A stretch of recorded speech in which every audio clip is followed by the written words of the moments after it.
Bonjour à tous et bienvenue dans Long Live, le podcast de la longévité.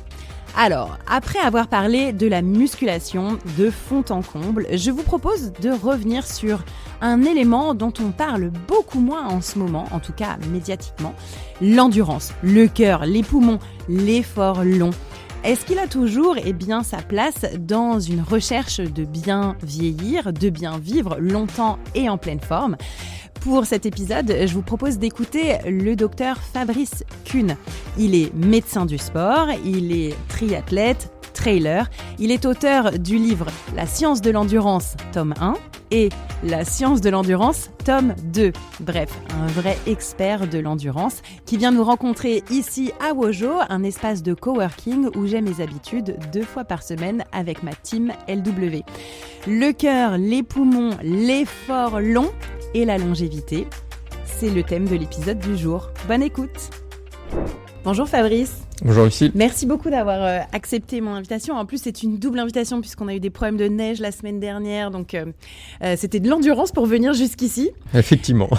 Donc, Fabrice, vous êtes médecin, vous êtes aussi triathlète, coureur et vous publiez récemment La science de l'endurance, premier tome, et qui vient de sortir La science de l'endurance, deuxième tome. Déjà, pour remettre un peu les bases, qu'est-ce que c'est que l'endurance exactement dans le sport ? Alors l'endurance, théoriquement, c'est tous les efforts au-delà de 75 secondes, il me semble. Mais la barrière est très basse. Au-delà de 75 secondes ? Ouais, en fait, parce que ça parle de filière énergétique.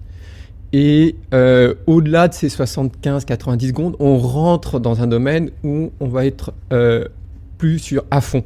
Et il va y avoir une gestion de l'effort qui fait qu'on est dans l'endurance. D'accord, donc là on est vraiment sur un spectre très très large. Moi je m'attendais plutôt à au-delà de 30 minutes, 1 heure. Alors effectivement, ça c'est la théorie, 75-90 secondes. Après effectivement quand on parle de l'endurance, c'est des efforts au-delà d'1 heure, on est d'accord. Mais théoriquement, énergétiquement, c'est assez bref. Mais bon, dans l'ensemble, on retient qu'on parle bien sûr des efforts au-delà de 1 heure, au-delà de...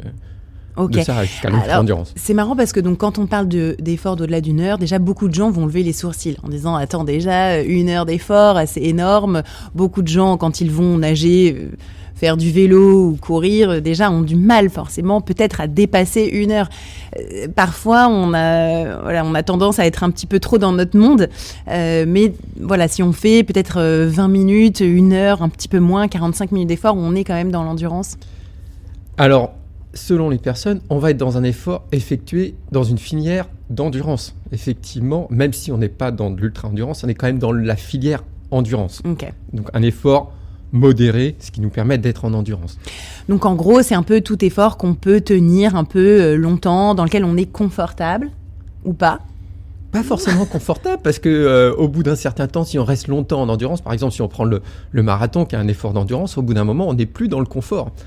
Même si on reste dans une filière endurance, on n'est plus dans le confort.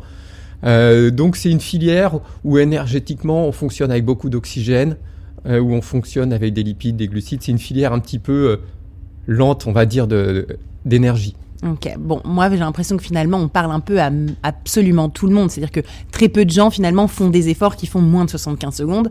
On est sur du 100 mètres, 200 mètres, 400 mètres, et au-delà finalement tout le monde fait de l'endurance. Même ceux qui font des efforts brefs s'entraînent en endurance. Nécessairement, ils font des efforts en endurance à l'entraînement. Donc oui, l'endurance, ça concerne tout le monde. Et alors Fabrice, nous depuis qu'on fait ce podcast, on nous a énormément parlé de musculation, de la construction musculaire, le muscle qu'on est en train de mieux comprendre comme un organe vraiment à part entière, qui a son rôle à jouer finalement dans la santé, dans la longévité et aussi dans la santé de l'être humain. On a assez peu parlé de l'endurance, alors que finalement c'est un peu ce que tout le monde fait.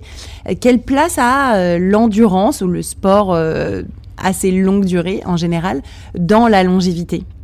Alors déjà, les deux sont bénéfiques. La musculation est bénéfique, l'endurance est bénéfique. En fait, on est un animal polyvalent. Il faut qu'on fasse les deux en même temps. Donc c'est ça qui est important, c'est qu'on doit faire de l'endurance et de la musculation. Et l'endurance est fondamentale. C'est là où on passe la plupart de notre temps, en fait, quand on s'exerce sportivement, excepté ceux qui font que de la musculation. Et notre organisme, il est construit pour l'endurance, en fait. On a hérité ça de notre patrimoine génétique qui remonte à des centaines, des dizaines de milliers d'années, où on est endurant Et c'est d'ailleurs ce qui nous distingue de la plupart des animaux. On est bien plus endurant que la plupart des animaux. On est moins rapide, on est moins fort, mais on est plus endurant que la plupart des animaux. C'est ce qui nous a permis de nous distinguer du reste du règne animal, ou de la plupart, parce que les chiens sont endurants, les chevaux, les zèbres sont endurants, mais de la plupart des autres animaux, on est beaucoup plus endurant. C'est notre capacité principale. Et donc, il faut savoir l'exploiter, parce que c'est ça qui nous mène à la bonne santé. En fait, notre organisme, il est programmé par et pour l'endurance. C'est-à-dire que si on ne s'exerce pas, alors là, on va prendre l'exercice en général, pas forcément l'endurance, mais ça reste principal pour l'endurance. Si on ne s'exerce pas, notre organisme dépérit. Il s'éteint parce qu'on ne fonctionne qu'à partir de stress. Et ce sont tous ces petits stress physiques, pas le stress psychologique du travail, ce sont tous ces petits stress physiques. Alors ça va être une hypoxie, ça va être un stress oxydant qui vont mener l'organisme à la progression. Et cette progression nous amène à être plus performants, mais c'est aussi cette progression qui nous permet d'être en meilleure santé. Et en fait, j'ai l'habitude de dire qu'on devient plus fonctionnel. Si on est plus fonctionnel, notre organisme fonctionne mieux, il est en meilleure santé, et c'est ce qui nous permet aussi d'être plus performant. Ok, donc en gros, c'est indispensable pour la santé de faire de l'endurance. C'est ça ? C'est exactement ça. Ok, et on a souvent parlé, alors moi, quand j'ai été élevée dans les années 80-90, on parlait qu'il fallait faire au minimum 45 minutes pour commencer à puiser dans les graisses et que ce soit efficace. Maintenant, on parle de au moins 30 minutes de sport par jour. Et puis finalement, si on regarde un peu les réseaux sociaux, on voit plutôt des personnes qui font des Ironman, des super trails, de la nage en eau libre de fou. Qu'est-ce qui est bien, qu'est-ce qui est moins bien ? En gros, où est-ce que se trouve le curseur le mieux, en tout cas peut-être pour la longévité ? Alors, une chose est sûre, c'est le principal, la chose la plus importante, c'est de faire un sport qu'on aime. Okay. Déjà, ça c'est le primordial, parce que sinon, on perdurera pas et on fait rien. D'accord. Donc ça, c'est le plus important. Après, ce qu'on sait, c'est que effectivement, avant, on disait 45, 30 minutes. Bon, quoi qu'il arrive, on consomme toujours un mélange de graisse et de glucides. Donc, à chaque effort, on consomme un petit peu des deux. Et plus l'effort est intense, plus l'utilisation des graisses se prolonge à la fin de l'effort. On parle de époque ou afterburn effect. D'accord ? Okay. Donc, plus l'effort a été intense et long, plus on va être obligé de compenser à la fin de l'effort et plus on va consommer d'énergie à ce moment-là. Encore après. Donc, il ne faut pas se focaliser uniquement sur ce qui se passe durant l'effort, mais ce qui se passe aussi après.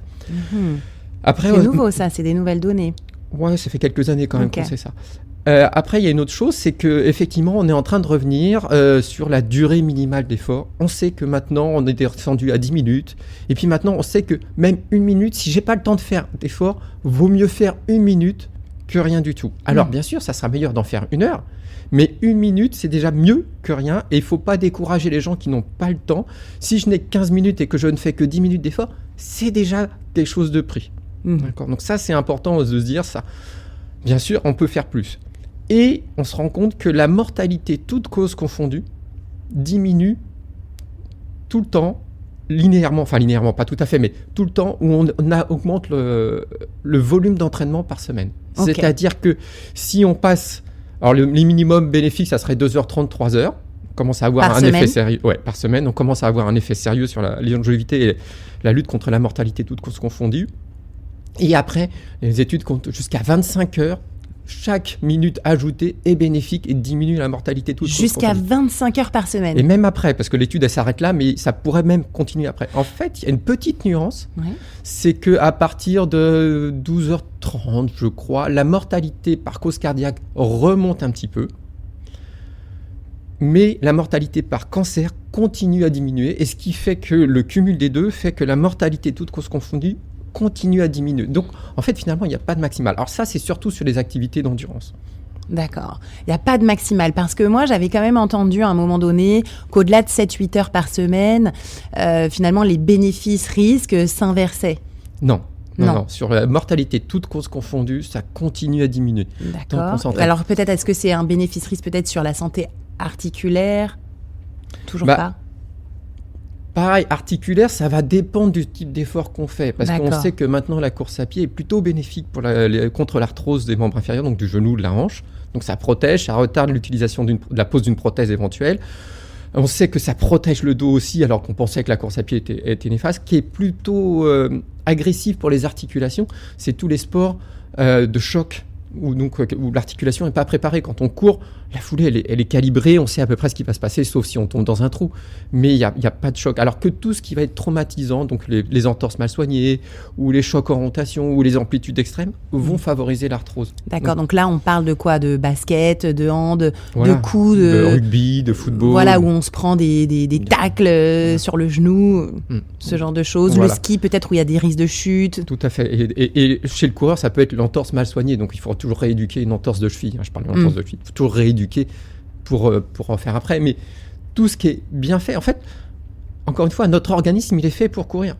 Donc, il est fait par la course aussi. Donc, c'est quelque chose qui va avec notre organisme, il n'y a pas de problème. Donc là, vous me parlez quand même beaucoup de course à pied. Est-ce que donc il y a un sport d'endurance meilleur qu'un autre? Parce que moi, on me demande toujours, est-ce qu'il y a un meilleur sport plutôt qu'un autre pour être plus en forme, plus mince, voilà, plus avoir une meilleure ligne ou plus d'efficacité? Là, vous me parlez beaucoup de course à pied. Est-ce que c'est parce que vous la pratiquez vous beaucoup, ou est-ce que c'est quand même voilà, un des meilleurs sports pour l'être humain? J'en parle beaucoup parce que j'en fais beaucoup, parce que beaucoup de gens en font et que c'est un des sports les plus pratiqués, parce que notre organisme est fait pour, mais finalement, tous les sports d'endurance sont bénéfiques, avec des impacts un petit peu différents. C'est-à-dire que, par exemple, la course à pied va avoir un impact sur l'os qui est plus bénéfique que la natation, parce qu'il y a des chocs, parce qu'il y a des tensions qu'on n'a pas quand on nage.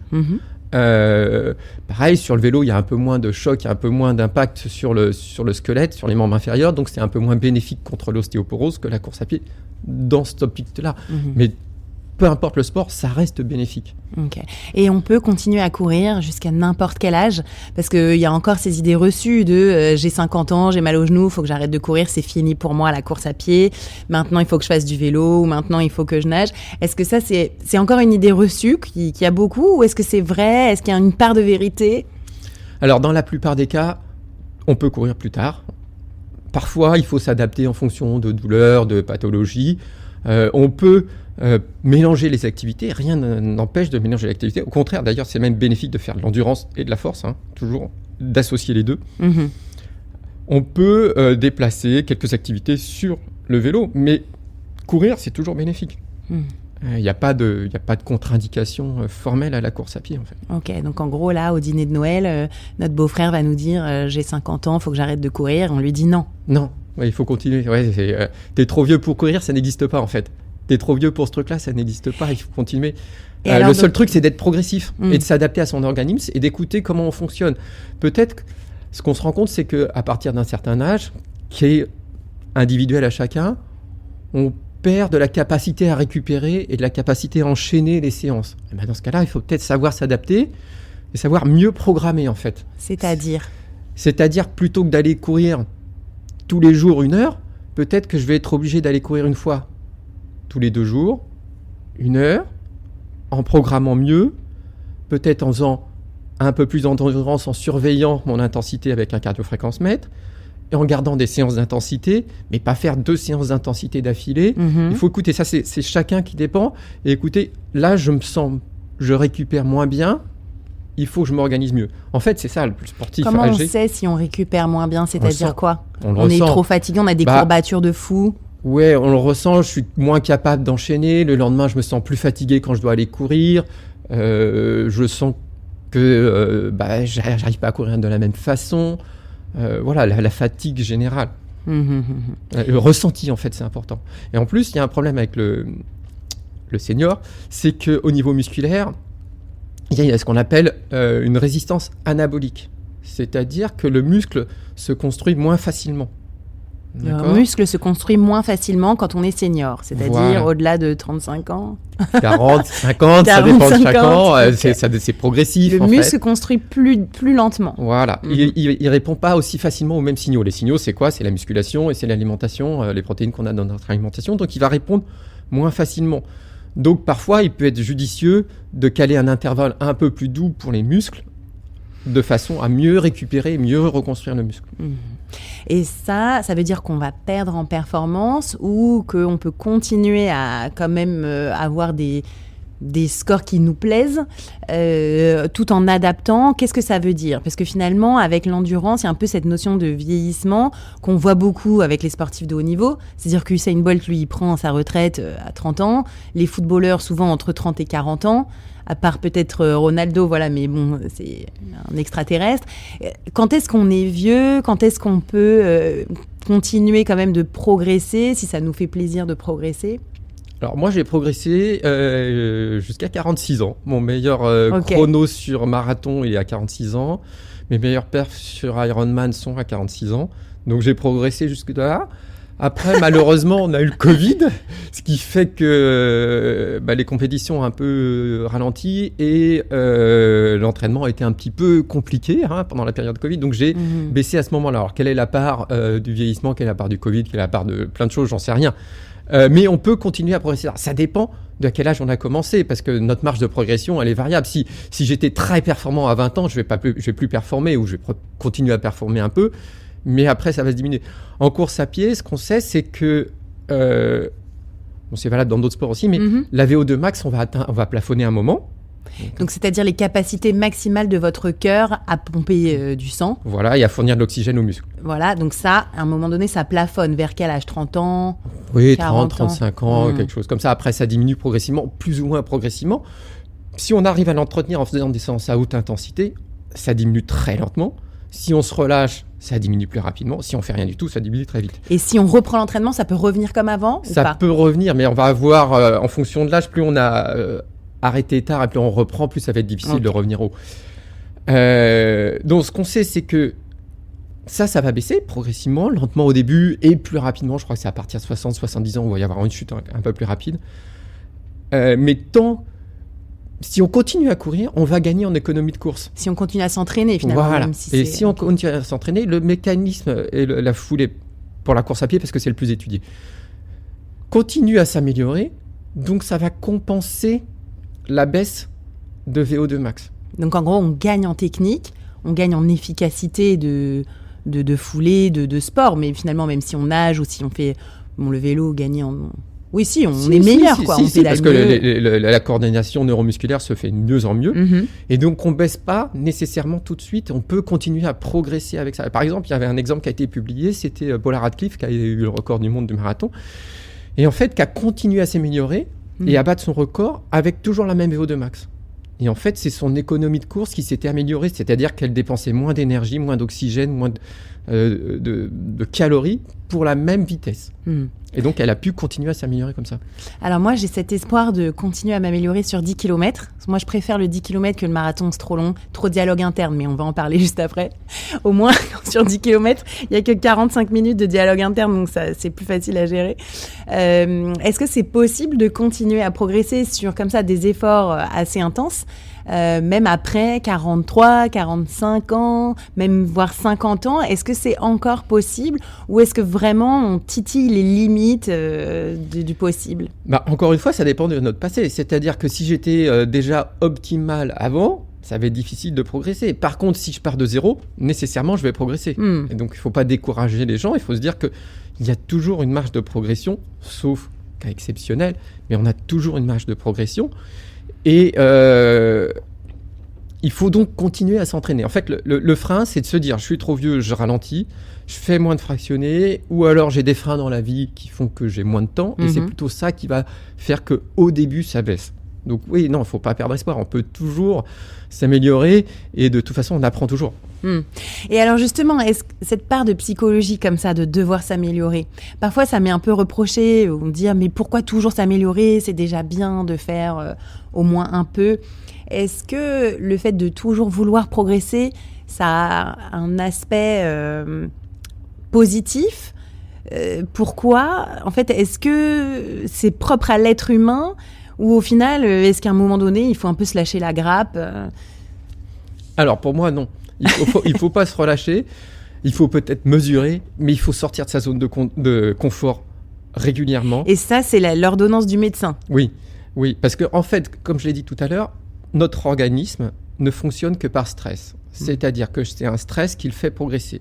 En l'absence de stress, je régresse. L'exemple, c'est si je mets mon bras dans un plâtre, j'ai les muscles qui vont fondre. Je régresse et je perds du temps. D'accord ? Parce qu'il n'y a pas eu de stress. Le stress, c'est le stress mécanique, c'est les mouvements. Si je reste dans un certain confort, par exemplarité, il n'y a plus aucun stress, mon organisme se désadapte. Et s'il se désadapte, il se met en mauvaise santé. D'accord ?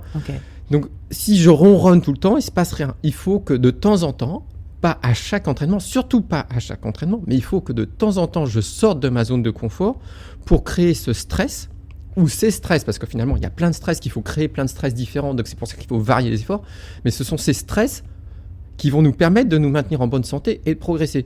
Et donc, si je cherche à progresser, je crée ce stress et j'améliore ma santé. D'accord ? Donc, souvent, il faut concevoir que finalement,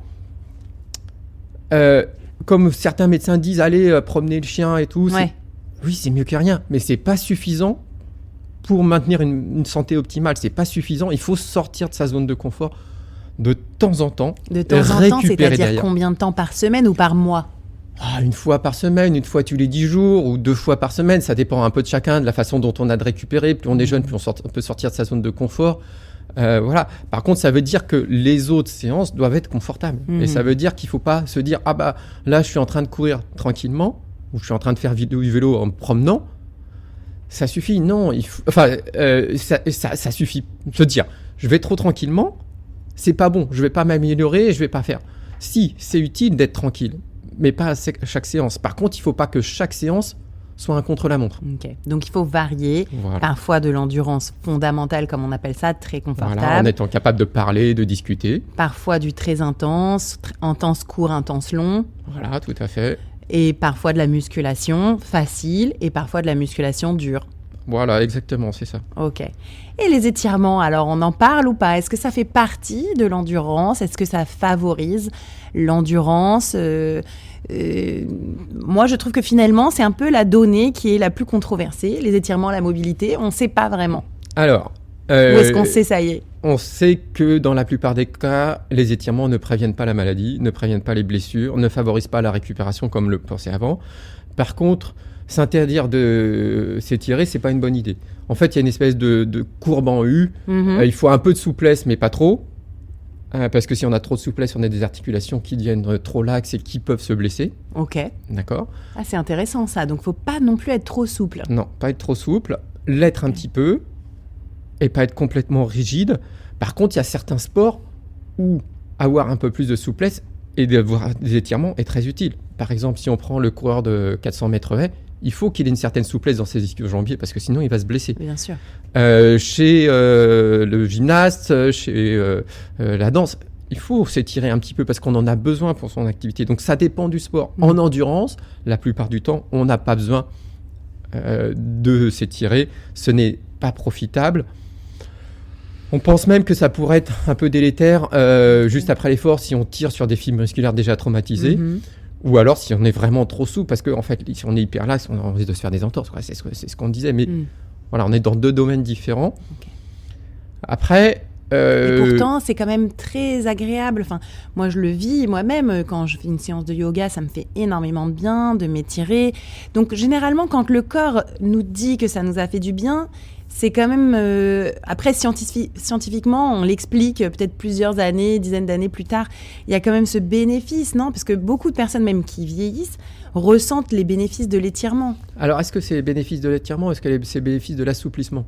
C'est-à-dire avoir des articulations un peu plus souples et qui bougent un peu mieux. Je pense que des articulations qui bougent bien, ça, c'est important. Pas qui bougent trop... Confortablement. Non, pas trop en amplitude, mais si elles ont un fonctionnement fluide, oui, là, c'est bénéfique, mais ce n'est pas nécessairement dû à l'étirement. Ça y participe, mais il n'y a pas que l'étirement qui participe à ça. Mais il ne faut pas avoir une fluidité, c'est bénéfique, mais une amplitude extrême, en fait. Alors, un autre sujet, cette thématique du dialogue interne que vous abordez d'ailleurs dans votre livre « La science de l'endurance », tome 2. Pourquoi est-ce qu'on se parle si mal ? Aussi bien que vous me disiez tout à l'heure avant qu'on commence à enregistrer, mais généralement, on se parle si mal quand on fait du sport et notamment de l'endurance. J'ai chaud, j'en ai marre, c'est dur, j'en peux plus, j'ai envie d'arrêter. Pourquoi est-ce que je me suis inscrite à cette course ? C'est complètement débile, j'en ai encore marre. Qu'est-ce qu'il fait celui-là ? Comment il me regarde ? Je suis nulle par rapport à l'année dernière, par rapport à il y a 10 ans, j'y arriverai jamais. Et je recommencerai jamais. Voilà, jusqu'à ce qu'on recommence. Alors pourquoi on fait ça? J'en sais rien en fait. Notre organisme il est fait comme ça, notre cerveau est fait comme ça.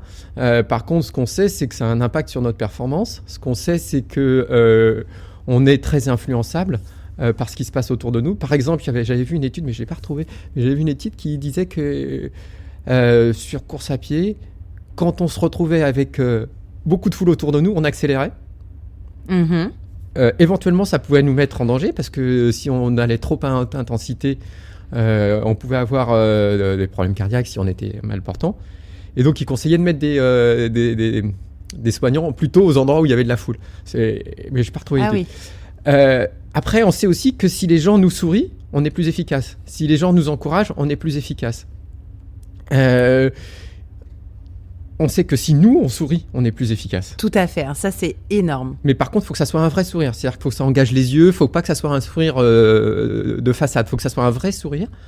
D'ailleurs, on le voit sur des athlètes ultra performants qui sourient. C'est travaillé, tout à fait. On a pas mal d'athlètes qui sourient et qui sont plus efficaces.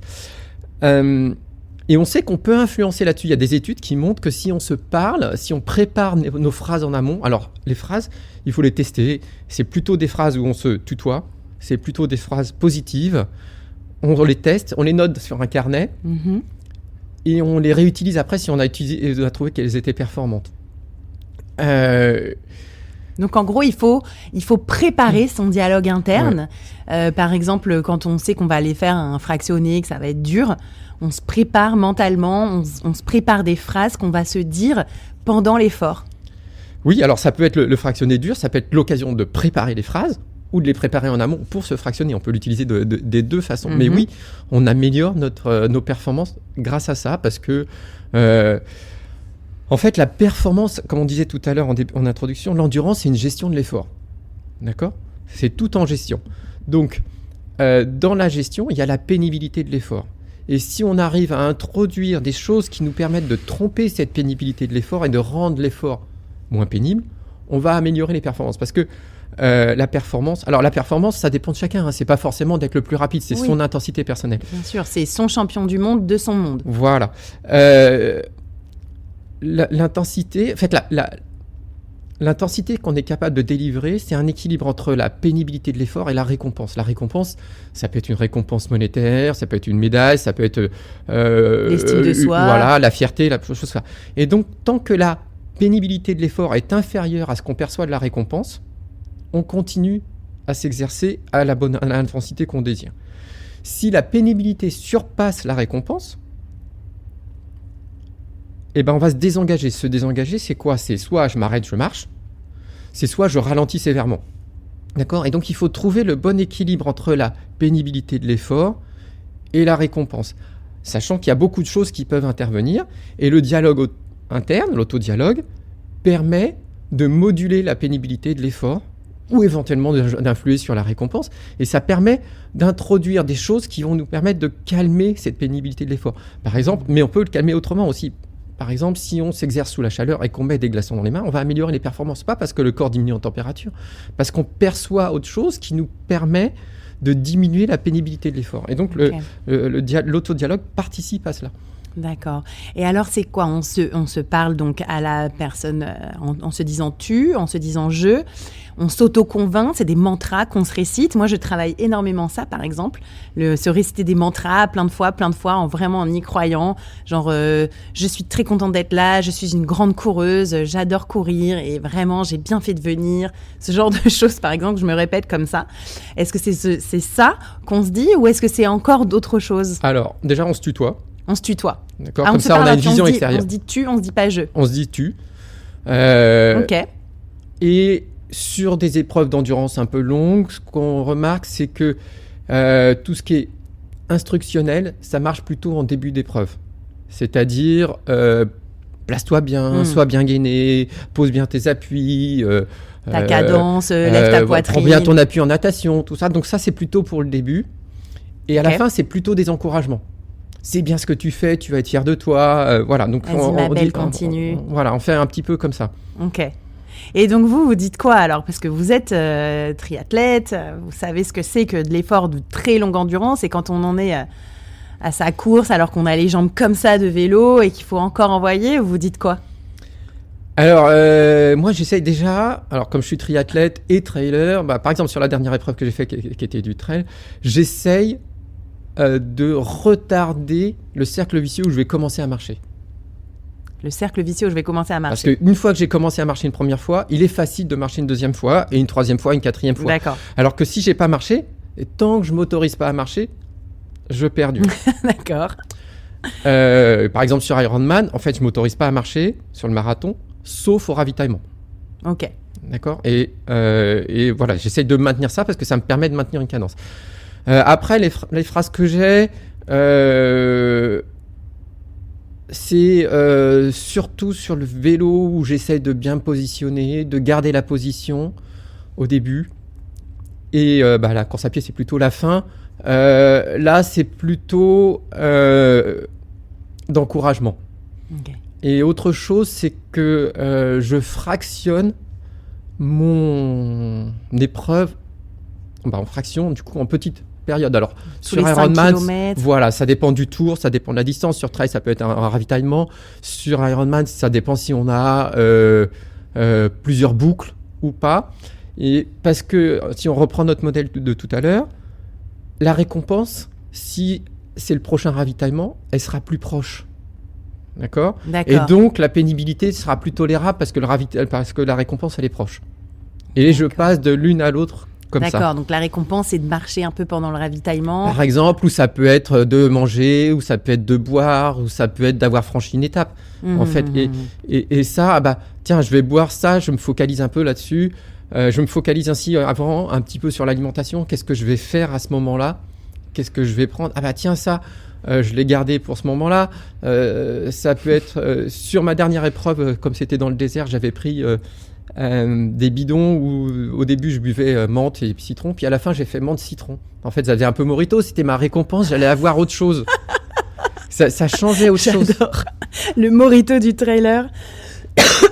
Mais voilà, c'est une récompense parce que je vais avoir quelque chose de faire. Donc je l'ai mérité, donc j'ai un peu accéléré. Voilà, avant. et puis surtout, elle est moins loin. C'est surtout, elle est proche. Courtney de Voltaire, une ultra-traileuse de renom, une des meilleures du monde, parle de pain cave, donc voilà le puits sans fond de la douleur. Est-ce qu'en France, on n'en parle pas trop? On parle plutôt de dialogue interne. Est-ce que on peut quand même aller explorer le fondement de la douleur sans mettre des mots qui permettent un peu de la contrer finalement? Les Américains, eux, vont carrément chercher dans la douleur. Alors, la douleur, c'est une information, donc il faut en prendre compte et la gérer. J'ai un chapitre d'ailleurs dans mon livre qui en parle. Et donc, la douleur, c'est... Ce qu'il faut voir, c'est est-ce que c'est une douleur qui témoigne de quelque chose de dangereux? Dans ce cas-là, il faut que je m'arrête. Est-ce que c'est une douleur qui ne témoigne pas de quelque chose de dangereux? Je peux continuer. Comment on sait ça?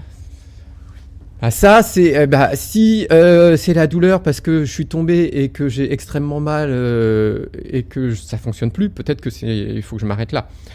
Si c'est la douleur musculaire qui m'est rien arrivé, que c'est les quadriceps et les courbatures qui commencent à monter parce que je suis en fin d'épreuve, je peux persister, je me mets pas en danger. Après, c'est une analyse de la douleur qu'il faut se faire. Si c'est une douleur d'ampoule, c'est pas grave, je peux continuer, je suis pas en danger. D'accord, donc il faut analyser. En fait, le danger, il est rare. Le danger, il est rare. Parce que finalement, j'avais un peu étudié le sujet, c'est le cerveau qui a peur, en fait, et qui nous demande d'arrêter. Oui, c'est ça. En fait, notre cerveau est fait, et toute la gestion de l'effort est faite que pour qu'on ne défaille pas. D'accord ? Parce qu'en fait, c'est construit parce qu'on était chasseurs-cueilleurs dans un monde sauvage, et le but, c'était de rentrer à notre... grotte. Grotte, hutte, peu importe, sain et sauf. D'accord ?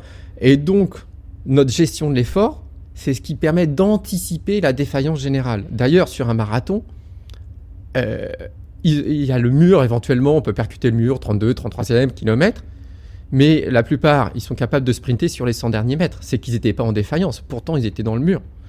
Simplement, le cerveau garde une certaine réserve de sécurité qui nous permet de ne pas nous mettre en danger et de pouvoir toujours accélérer. Et les gens qui arrivent à l'agonie au marathon, ils repartent sur leurs deux jambes dans la plupart des cas. C'est-à-dire qu'ils ne se sont pas mis en danger à ce moment-là. Ça l'était à une autre époque, il y a des milliers d'années, mais plus maintenant.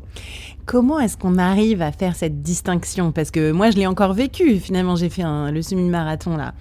Bon, j'ai commencé bien à mon allure et voilà, vers 14, 15 kilomètres, je ralentis parce que tout dans ma tête me dit c'est pas possible, je vais pas tenir, je peux pas en fait. Et vraiment, ce message, il est horrible. C'est-à-dire que c'est la sirène dans la tête, c'est horrible, qu'est-ce que je fous là, j'en peux plus, je vais crever. Donc comment est-ce qu'on arrive à travailler ça ? Parce que finalement, c'est vraiment plus de la résistance psychologique, l'endurance, que de vraie résistance physique. Si ? Alors, il y a les deux, mais le cerveau se nourrit des expériences passées. C'est-à-dire que pour courir un marathon, je n'ai pas besoin d'avoir couru d'autres marathons, mais il va falloir que durant mon entraînement, j'ai fait des séances de 30 km, 32, 33 km, pour que mon cerveau se nourrisse de ces expériences, mon corps se nourrit de ces expériences, et mon cerveau, il va calculer le matelas de sécurité qu'il se fournit en fonction de ça. Donc ça veut dire qu'on n'est pas assez entraîné. Parfois, quand on a ce genre de dialogue interne. On n'approche pas assez les conditions qu'on doit rencontrer. D'accord. Effectivement, on a certains marathoniens qui ne vont pas aller chercher les 30, 33, 34 km. Il a été prouvé par certaines études que c'est un indicateur. Okay. Et parfois, on veut trop bien faire aussi. C'est-à-dire qu'on sait que, par exemple, percuter le mur du marathon est plus fréquent quand on vient de battre son record. Parce qu'on va essayer d'aller le rebattre à nouveau, et donc on va aller chercher un peu au-delà de ce dont on est capable, et on percute le mur plus facilement. Donc, il faut se nourrir d'expérience. Il faut courir régulièrement, ou rouler, ou nager, ou peu importe, mais il faut s'entraîner dans ces conditions-là, dans des conditions qui approchent, pour que notre cerveau qui intègre toutes ces données, parce que ce dont on parlait tout à l'heure, entre la pénibilité de l'effort et la récompense, c'est aussi influencé par la connaissance qu'on a de la course, la connaissance de la durée qui reste, la connaissance de nos expériences passées, et tout un tas de paramètres extérieurs qui viennent influer sur ça. Donc il faut apprendre, il faut s'exercer, il faut continuer, il faut sortir de sa zone de confort, comme on en parlait tout à l'heure, pour réinitialiser notre programme, en fait. Ok, d'où l'intérêt d'avoir quand même une bonne prépa sur du long terme. Donc là, j'étais donc à La Rochelle et un record du monde a été battu d'une femme de 70 ans qui a couru le marathon en 3h26 à 70 ans. Et donc, c'est le record mondial, record du monde à 70 ans pour une femme sur marathon. Est-ce qu'on va continuer comme ça à avoir des records âgés tombés ? Ou est-ce qu'on va atteindre un peu des limites ? Comment est-ce que cette femme a réussi ça ? Moi, je pense que ça va continuer à progresser, en fait, parce qu'on a une génération qui est plus impliquée dans le sport. On a des athlètes qui ont commencé plus jeunes et qui continuent sans baisser, donc qui vont rester avec un bon niveau, surtout chez les femmes, parce que le marathon, finalement, chez les femmes, c'est assez récent. Alors, ça date de... C'est vrai. Les années 70, 80. Ouais, je ne sais plus exactement, mais c'est assez récent, donc on va quand même avoir pas mal de progrès là-dessus. Et puis, on a plus le temps qu'avant, en fait, quand même, parce qu'on a plus... en travaillant 35 heures, on a plus de temps que les gens qui travaillaient 40 heures avant.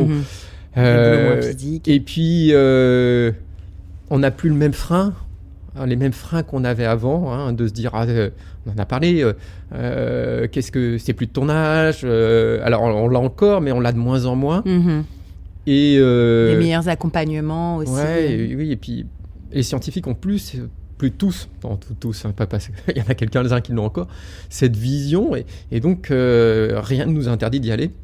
Ok. Et donc, c'est pas dangereux en termes de fréquence cardiaque. J'aimerais peut-être qu'on vienne un peu à parler de cette fréquence cardiaque, de l'endurance. Est-ce qu'il y a une fréquence cardiaque à respecter en fonction de son âge ? ou plus du tout.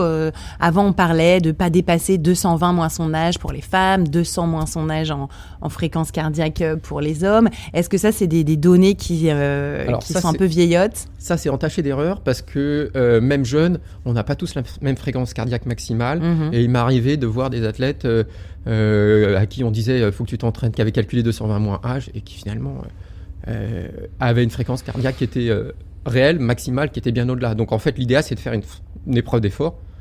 Chez le cardiologue. Voilà, pour connaître sa vraie fréquence cardiaque maximale et travailler en fonction de ça. Sa fréquence cardiaque maximale, elle diminue naturellement avec l'âge. Donc ça, on ne peut rien y faire. Ça diminue, même si on s'entraîne, ça diminue naturellement avec l'âge. Donc il faut s'y adapter et connaître sa fréquence cardiaque maximale. Et après, moi je conseille de calculer en fonction de pourcentage de sa fréquence cardiaque maximale. Ce qui nous permet d'avoir des... C'est mieux que le pourcentage de VO2 max ou de VMA. En fait, parce que c'est plus facile de calculer sa VMA comme ça en s'entraînant. Sinon, la fréquence cardiaque maximale, c'est plutôt chez le cardiologue. Oui, alors après, si on a fait une fois le test et qu'on continue à s'entraîner, on sait à peu près quelle est sa fréquence cardiaque maximale, tant qu'on n'a pas de soucis. La VMA, il faut la mesurer. Moi, j'ai tendance à utiliser la VMA sur les efforts courts et la fréquence cardiaque sur les efforts longs. Par contre, je conseille d'utiliser le cardio-fréquence-mètre systématiquement à chaque séance. D'accord, donc c'est la ceinture cardio-fréquence-mètre. Pas au poignet parce que c'est pas bon. Et les brassards, là, il y a des brassards ici. Je les ai pas testés. Je crois qu'ils sont assez fiables, mais j'ai pas testé. Par contre, au poignet, je trouve que c'est vraiment pas fiable. Ouais, pas du tout fiable, je suis d'accord. Et je conseille de travailler avec ça parce que ça nous permet d'éviter ce qu'on appelle le trou noir de l'entraînement. Le trou noir de l'entraînement. En endurance, il y a un chercheur texan qui s'appelle Stephen Seiler qui a parlé de trou noir de l'entraînement. En fait, quand on s'exerce, si on prend n'importe qui, à qui on va demander d'aller courir, il va aller courir en endurance, mais un peu au-delà, parce qu'en endurance, c'est facile, et il va se dire, si c'est facile, c'est que je ne progresse pas. Donc, il va dériver un peu au-delà, et il va sortir de la zone d'endurance, et il va se retrouver dans ce qu'on appelle le seuil, un peu au seuil, en fait. Bon, ce chercheur, il travaille en 3 intensités d'efforts, zone 1, 2, 3. Zone 1, c'est, alors si on parle souvent en 5 intensités, zone 1, c'est les intensités I1, I2, c'est l'endurance. La zone 2, c'est l'intensité 3, c'est le seuil. D'accord ? Donc c'est un effort qui est pénible, qui est difficile, qui est long à tenir, qui est dur, qui brûle les jambes. Et la zone 3, Z3, c'est I4, I5, tout ce qui est au-delà de 90% de la fréquence cardiaque maximale. Et donc c'est les hautes intensités. D'accord ? Donc lui il dit, si on fait courir les gens en zone 1 en endurance, ils vont dériver vers la zone 2 parce qu'ils pensent que c'est trop facile et qu'ils ne progressent pas assez. Du coup, une fatigue qui va altérer la qualité des prochaines séances. Quand on leur demande de se courir en zone 3, l'effort est très dur.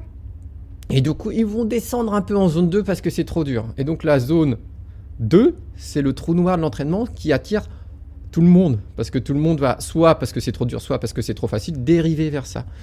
Or, lui, il suggère, et c'est les études qui montrent qu'il faut s'entraîner à 80% en endurance et 20% en haute intensité. En fait, c'est 80% en zone 1, 20% en zone 2, 3, en sachant que c'est 15% en zone 3 et seulement 2% en zone 2. Ok, intéressant. D'accord.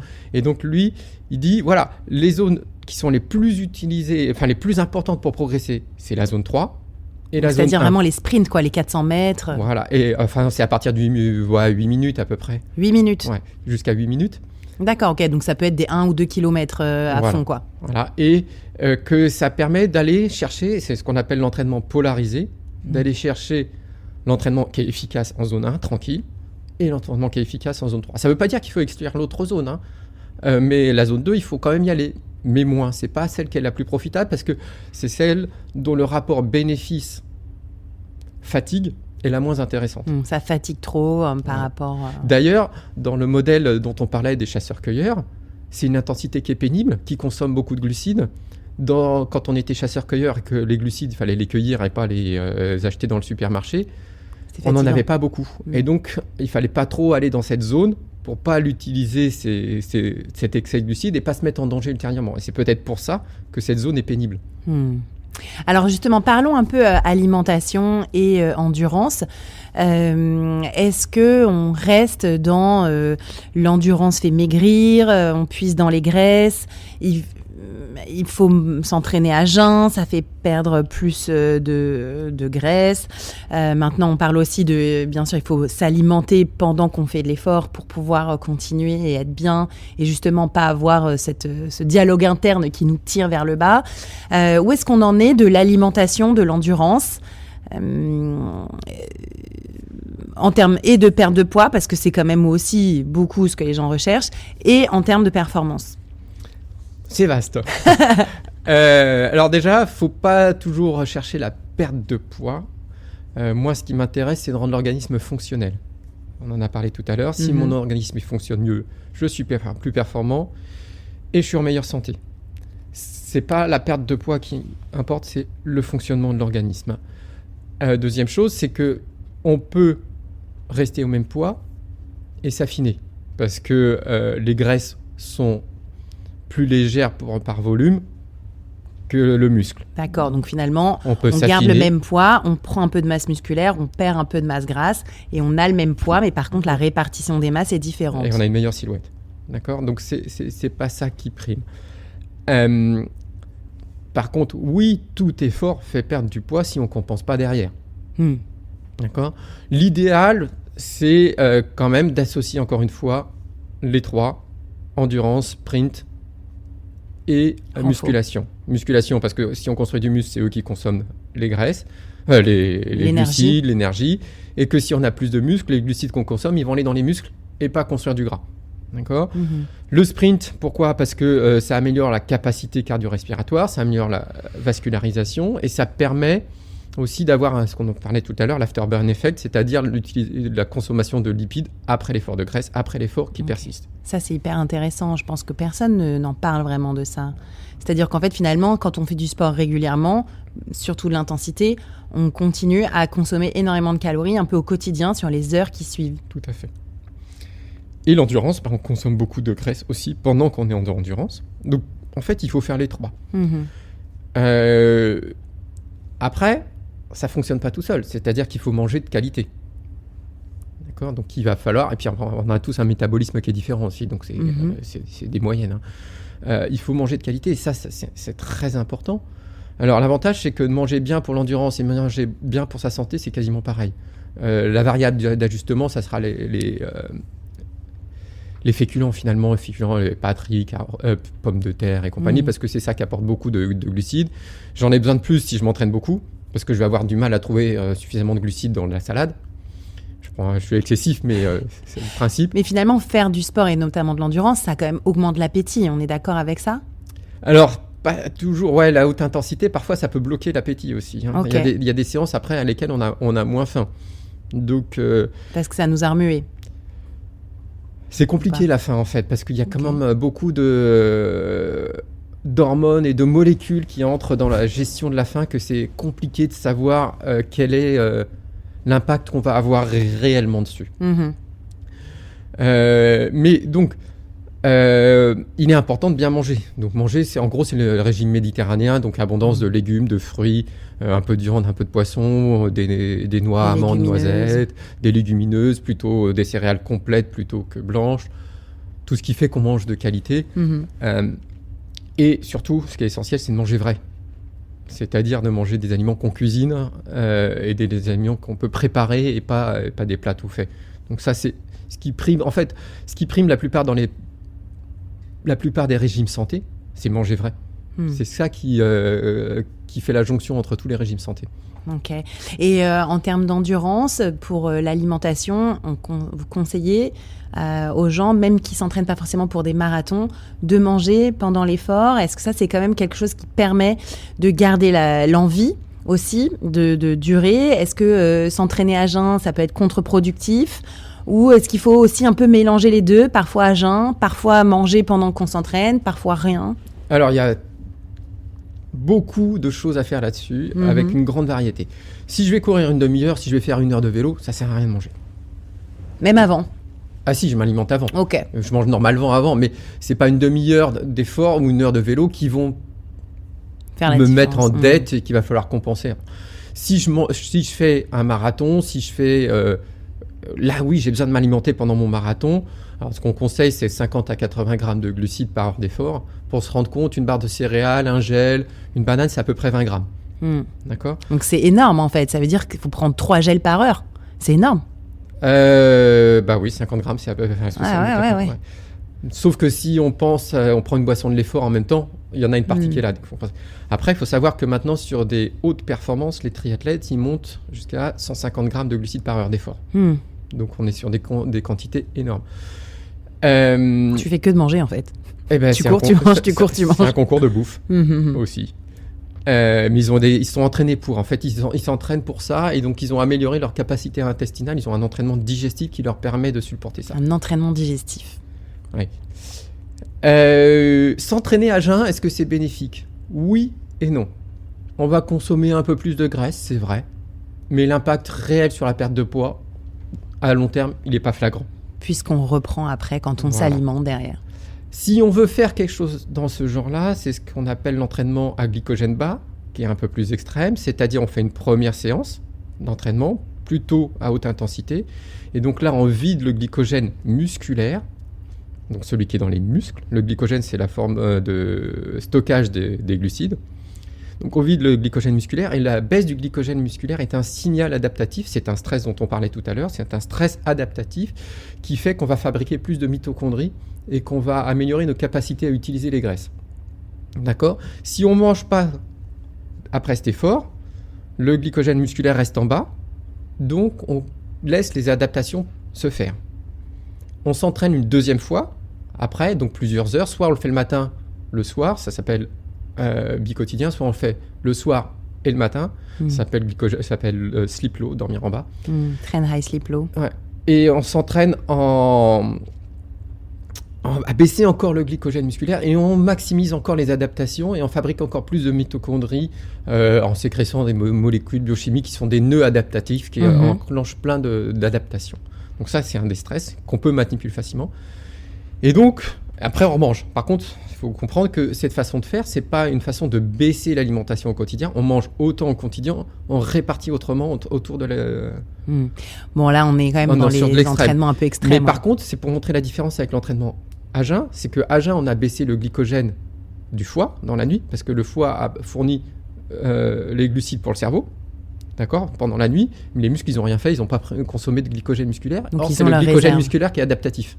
D'accord, donc c'est pas ça qui sera plus profitable. Les études, elles montrent que à glycogène bas, on consomme plus de graisse durant l'effort qu'à jeun. Donc oui, pour le faire à jeun, de temps en temps, parce que les conditions le permettent, parce que j'ai plus de temps le matin, que ça me permet d'être plus confortable, c'est bien, mais il ne faut pas s'attendre non plus à un miracle. Ok. Et donc de manger pendant, c'est pas forcément ça qui va améliorer le dialogue interne ou justement parce que parfois d'être épuisé un peu au niveau glucides, ça fait qu'on a vraiment pas le moral et Si, ça va lutter contre l'hypoglycémie et donc l'hypoglycémie a un impact sur la pénibilité de l'effort. Donc oui, ça permet de compenser ça. Ok. Et donc là, c'est soit on prend des gels, des barres, ou on fait sa propre tambouille. Vous parlez notamment un peu de barres faites maison, l'eau en FODMAPs, pauvre en FODMAPs. Est-ce qu'il y a quand même des choses à améliorer de ce côté-là ? Alors, se faire des barres de céréales, c'est super facile. La recette, c'est 30 grammes de miel, 30 grammes de céréales, ce que vous voulez. Ça peut être des flocons d'avoine ou ce que vous voulez, flocons de sarrasin. 30 grammes de fruits secs. On hache ça grossièrement, on met ça compacté dans des petits moules à mini-cake, on fait cuire ça à 180 degrés un quart d'heure, 20 minutes, et c'est tout. On a notre barre de céréales, c'est hyper simple, et on peut varier les choses qu'on veut faire. Moi, je mets du gingembre frais dedans, je trouve que ça donne un goût vraiment sympa. Donc là, on a des barres qui sont de qualité, on a mis ce qu'on voulait dedans. C'est vrai que de manger des trucs industriels en permanence, c'est pas terrible. Après, en compétition, c'est autre chose, parce que c'est occasionnel, et il faut comprendre que l'organisme en compétition, durant l'effort, n'est pas le même que l'organisme au repos quand je suis à table. Il ne fonctionne pas de la même façon, parce que la sécrétion d'insuline n'est pas la même, parce que l'appel des muscles en glucides n'est pas le même, donc l'impact de ce qu'on va manger ne va pas avoir le même. Et quand on mange des glucides à index glycémique élevé, ce qu'on ne conseille pas en dehors de l'effort, quand on les mange durant l'effort, ils vont directement dans le muscle. Et donc là, ils sont profitables et ils permettent de lutter aussi contre l'hypoglycémie. Donc voilà, donc oui, il faut s'alimenter avec des aliments comme ça. Donc Les barres des céréales, c'est simple, c'est facile. On peut manger des bananes, on peut manger des fruits secs. On peut manger, si on est en compétition, ce que je fais, des gels ou des pâtes de fruits ou des choses comme ça, parce qu'on est en compétition, parce que ça va pas avoir le même impact, parce qu'on n'est pas en compétition tous les week-ends, et parce que notre organisme fonctionne différemment. Ok. Pour conclure notre entretien, l'endurance, finalement, est-ce que c'est vraiment l'indispensable absolu pour la longévité, ou est-ce que finalement c'est un peu faites ce que vous voulez, est-ce qu'il y a un peu un niveau d'endurance qu'il faut avoir? Donc vous parliez tout à l'heure, il n'y a pas de limite jusqu'à 25 heures, mais est-ce qu'il y a quand même un truc à faire que tout le monde devrait faire, une sorte de prescription médicale de la longévité et de l'endurance? Alors, ce qu'on devrait faire, c'est avoir au moins 2h30, 3h d'effort par semaine, avec des fois où on sort de notre zone de confort, peu importe le sport, que ça soit un sport réputé d'endurance comme la course à pied ou un sport mixte ou autre, même si sur un autre sport, on va travailler la filière d'endurance. Ce qui est important, c'est de travailler la filière d'endurance, pas de faire un sport d'endurance. Ce qui est important, c'est d'avoir un sport qui nous plaît. Ce qui est important, c'est de sortir de notre zone de confort. Et ce qui est important, c'est aussi d'avoir un peu de musculation de temps en temps. Mais après, peu importe le biais sportif, quel que soit le sport, si il travaille ces filières-là, il est bénéfique. Ok. Et si on n'a pas fait beaucoup de sport d'endurance enfant, on peut commencer même âgé? On peut commencer à tout âge. Là, je discutais avec un chercheur qui fait une étude sur la course à pied et l'arthrose. Et donc, il met des gens à la course à pied qui n'ont jamais couru et qui ont de l'arthrose. Et il les améliore, ils permettent de diminuer les douleurs alors qu'ils n'avaient jamais couru avant. Donc on peut commencer à tout âge, à condition d'être progressif. Une erreur que je vois souvent, c'est qu'on dit aux gens, il faut que vous fassiez du sport pour votre dos. Et donc ils vont commencer à faire du sport, ils vont commencer par 1 heure. Et ils reviennent, ils disent, j'ai mal au dos, à chaque fois que je fais du sport, j'ai mal au dos. Bah oui, parce qu'ils n'ont pas commencé progressivement. Il faut commencer très progressivement pour que le début paraisse ridicule. Peut-être que je vais être obligé de faire 3 fois 1 minute d'effort, 3 minutes d'effort. C'est ridicule, j'ai l'impression de m'habiller pour rien. À chaque fois, je vais augmenter d'1 minute, c'est ridicule, mais c'est ce qui me permet de progresser sainement. Et donc, en fait, c'est ça, c'est qu'il faut que chaque progrès paraisse ridicule, mais à long terme, c'est énorme. J'aime bien ça, chaque pas peut apparaître ridicule en fait. Finalement, c'est vraiment des petits grains de sable qui s'ajoutent. Oui, il faut avoir l'air ridicule. Moi, ça m'est arrivé de me blesser une fois. Une fois seulement? Non, plusieurs fois, mais une fois, j'étais obligé de m'arrêter. Et quand j'ai repris la course à pied, je m'habillais, j'avais l'impression d'être ridicule pour m'habiller, pour aller courir 3 fois 1 minute. 5 minutes. Alors que j'avais l'habitude de courir des heures. Et c'est pas grave parce que c'est ce qui permet de revenir. Il faut que ça paraisse ridicule. Et du coup, dans 30 ans, qu'est-ce qui va se passer? Alors, parce que donc on a toute cette génération qui arrive, qui continue, et donc on va avoir de plus en plus de catégories, plus de 60 ans, plus de 70 ans sur les trails, les nages en eau libre, les tournois de tennis. Est-ce qu'on s'oriente vers ça? Alors pas sûr, parce qu'on a une génération d'adolescents qui bouge pas beaucoup quand même. Et on a une génération qui ne mange pas très bien non plus, avec les fast-food et tout ça. Donc je ne sais pas ce que ça va donner, mais on a une génération d'ados quand même sportivement. Est-ce qu'ils vont déclencher le phénomène plus tard? Est-ce qu'ils vont prendre plaisir à s'exercer? Est-ce qu'on va rester sur le téléphone? Est-ce que...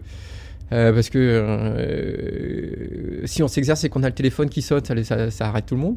Alors que moi, quand j'ai commencé, on n'avait pas le téléphone, je partais courir, il n'y a rien qui m'arrêtait, j'avais rien pour me perturber. Est-ce qu'on va avoir beaucoup d'influences néfastes avec des gens qui racontent n'importe quoi? Je sais pas, à voir. Ok. Et alors, comment est-ce qu'on fait pour motiver les ados quand on est médecin et qu'on a besoin de motiver les ados? C'est vrai que les ados, c'est quand même cette période de vie particulièrement difficile pour les motiver à faire du sport. On sort un peu du sujet, mais moi, je suis maman d'ado, là, justement, donc je suis en plein dedans. J'ai pas la clé. Moi aussi, je suis papa d'ado et j'ai pas trouvé... faut trouver le sport qui plaît avant tout. Il faut essayer, à mon avis, de commencer avant, parce que si c'est pas ado qu'on va commencer, je pense qu'il faut qu'ils aient quelque chose avant, qu'ils se retrouvent pas en inconfort. Je sais pas. C'est pas mon domaine de perfection. C'est difficile, je suis d'accord. Moi, pour l'instant, ce que je trouve, en effet, qu'ils aient commencé avant et qu'il y ait un groupe. Ouais, l'émulation. Le côté un peu club, finalement, et qui s'entendent bien avec ce groupe, ça leur donne envie d'aller s'entraîner, quoi qu'il arrive. Mais c'est vrai qu'il faut ramer. Ouais, et puis il ne faut pas qu'il y ait trop de compétition entre eux. Il faut qu'ils arrivent à avoir une émulation saine et pas une compétition entre eux. Qui décourage, Et après, il n'y a pas que les ados. Il y a aussi les jeunes adultes qu'il faut réussir à motiver. Il faut... encore une fois, ça va être la récompense. Qu'est-ce qu'ils voient comme récompense, en fait? C'est la récompense qu'ils ont derrière qui va être importante. Même pour nous. Si je m'exerce, c'est quelle est ma récompense? Alors moi, c'est facile. Ma récompense, c'est les compétitions. Et donc, je sais pourquoi je m'entraîne. Mais des gens qui n'ont pas d'autre but que de perdre du poids, et s'ils ne voient pas de perte de poids, et si on reprend le modèle de tout à l'heure, ils ne vont pas persévérer. Ils vont se désengager parce qu'ils ne voient pas la récompense arriver. C'est la même chose. Donc, la récompense, elle est à plus long terme. Il faut se fixer une récompense réalisable. Une récompense réalisable qui fait soit vraiment pas trop plaisir. stressante, mais pas trop simple non plus. C'est ça. Quelle est ma récompense? Quelle est leur récompense? C'est ça peut-être qu'il faut trouver. Hyper intéressant. Merci infiniment d'avoir répondu à nos questions. Moi, ce que je retiens, c'est que vraiment, il n'y a pas de limite. Beaucoup de barrières psychologiques finalement qui sont en train de tomber. Et que finalement, l'endurance, en fait, c'est sans fin. Jusqu'à quand, en fait, du coup? Parce qu'en fait, on ne sait pas. Jusqu'à ce qu'on... Tout le temps. Ok. Tout le temps. Puis après, il faut s'adapter. Il faut toujours s'adapter.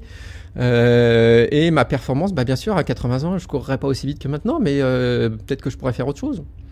Parce que pour l'instant, moi, ce que je vois, des personnes qui ont 80 ans, 90 ans, qui courent ou qui font des sports, elles n'ont pas l'air techniquement très bonnes. Parce que peut-être qu'elles ont commencé vraiment très tard. Mais moi, je pense qu'on va arriver là dans peut-être 40 ans, 50 ans, où les centenaires auront des superbes techniques. C'est-à-dire que des super nageurs, super cyclistes, super coureurs qui ont continueront à avoir des très bonnes techniques. Et là...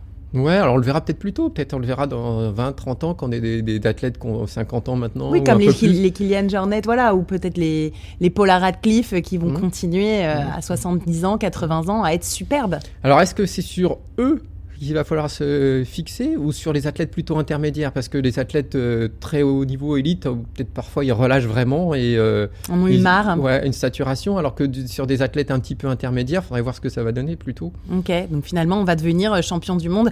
Si on ne l'était pas à 20 ans, 25 ans, on peut le devenir à 90 ans. Faut garder espoir. L'espérance. Oui, mais ça veut dire que dans ma catégorie, ils vont être toujours aussi bons. C'est vrai, donc finalement, la compétition va continuer. Oui, mais la compétition est saine. J'étais encore en compétition, donc la semaine dernière, j'étais courir dans le désert. Il y a plus de confraternité, de convivialité entre nous, même s'il y a de la compétition. Alors après, ça dépend à quel niveau. Oui. Mais il y a... Le sport, c'est aussi ça, c'est aussi du partage, c'est aussi un moment... C'est le seul moment où on discute avec des gens qu'on ne connaît pas, en fait. C'est vrai. N'importe quand, on croise quelqu'un, on a toujours un sujet de discussion, on partage, on se soutient, alors qu'on ne se connaît pas. Et c'est aussi le beau côté du sport. Il n'y a pas que le côté physique, il y a aussi ce côté partage. Entre elles, c'est génial. Entre elles, il y a un côté... on papote ensemble en plein effort alors qu'on ne se connaît pas, c'est génial. Bon, en natation, c'est plus compliqué. Alors, en natation, c'est encore plus fort pour le vivre, parce qu'en fait, comme on est dans ce milieu un peu hostile, on ne connaît pas les gens, et d'un seul coup, finalement, on nage à peu près à la même vitesse, et on peut se tirer comme ça pendant des kilomètres. Alors, des kilomètres en natation, en plus, c'est long. Et finalement, il y a cette...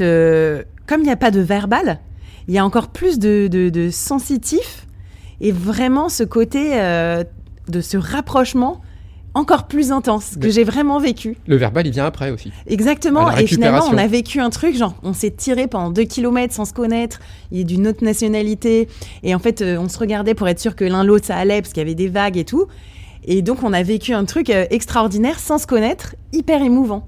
Mais pareil, entre elles ou machin, on se serre dans les bras à l'arrivée, on ne se connaissait pas avant. Oui, et on pue, on est crade. Et voilà, et et en fait, on retourne à l'essentiel. On retourne à l'essentiel. C'est, je vais faire un effort, je vais manger, je vais partager. Parce qu'on est sociaux aussi, en fait. L'homme est sociable. Donc, on retourne à l'essentiel grâce au sport. Le meilleur de l'humanité est dans les courses d'endurance, ça, j'en suis convaincue. Oui, c'est vrai, mais pas que. Il y a aussi du mauvais. Quand il y a une concurrence excessive et malsaine. C'est vrai. Et on l'a vu d'ailleurs récemment sur l'UTMB avec le Tour des Géants et un athlète qui avait envoyé des lettres secrètes à François Den. C'était assez drôle. Voilà, non, il y a aussi ça. Mais pour la plupart, c'est une compétition qui est saine. Si ça mène pas au dopage non plus. Parce qu'il y a aussi ce côté malsain de rechercher la performance absolue, par exemple sur Ironman où il y a les qualifications, on peut croiser peut-être un peu de dopage qui est malsain. Mais voilà, moi je me rappelle de plein de courses où j'ai partagé avec les gens, où à l'arrivée on se dit ah t'es machin. Enfin, voilà, c'est un côté qui me plaît énormément aussi, c'est que finalement à l'arrivée on se retrouve et on est content d'avoir partagé ce moment ensemble. Merci beaucoup Fabrice d'avoir répondu à mes questions et je rappelle donc la publication de votre livre La science de l'endurance tome 2 et il y avait la tome 1 qui était sortie l'année dernière. L'année dernière au même moment, ouais. Merci beaucoup. Merci. Merci à tous d'avoir écouté Long Live jusqu'au bout. Je sais que c'est difficile d'écouter les épisodes jusqu'au bout, mais en tout cas, ça nous fait très plaisir à David et à moi. Si vous aimez ce podcast, partagez-le en bouche à oreille ou bien sur les réseaux sociaux. Et puis, mettez-nous des pouces, des étoiles et des super commentaires pour que l'on puisse savoir ce que vous aimez moins aussi. Et ça nous aide à continuer de progresser. Allez, à bientôt. Salut!